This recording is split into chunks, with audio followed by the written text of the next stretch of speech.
ধরেন ওই পাড়াদের লোকটাদের না দেখতো ওরা না থামাইতো, আমি তখন মারা দিতাম। আমার দিন রোজা থাকিছিলাম, কাজটা করেছে আমার ধরেন 2 তলায় ললি ধরেছে, ধরে ধরেন আমার ধরেন দিবে ভাড়া গেছে। আর একজন কথা যে ওরা ঠিক পাইছে, ওরা দৌড় এখন আসছে, সেখন ধরেন হচ্ছে বাড়া দৌড় মারছে, ব্যাগটা কোমরতে নিয়ে চলে গেছে, বুঝছেন।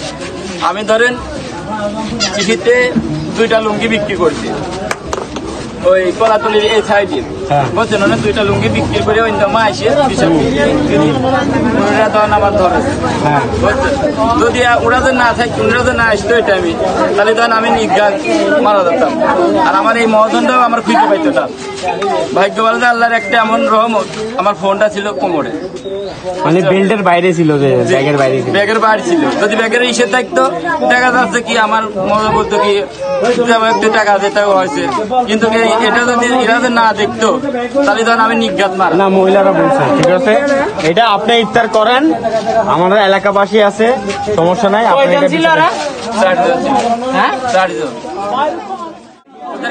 এই অঞ্চল সবাই আপনি চিনছেন ওদেরকে, আবার দেখলেন ওরা ধরেন যেভাবে ধরেছে, আমার যেভাবে ধরেছে, আমি ধরেন চোখটা আমার উল্টে গেছিল, বুঝছেন।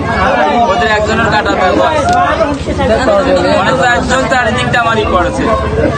মানে আমি যদি তাহলে আমি ধর নিঘাত হচ্ছে মারা যেতাম।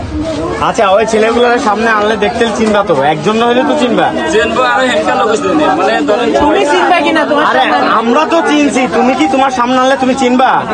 চিনবো তো অবশ্যই। বা শেষ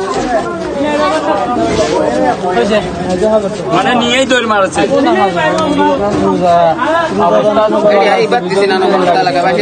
আরো দেখি এলাকাবাসী সবাই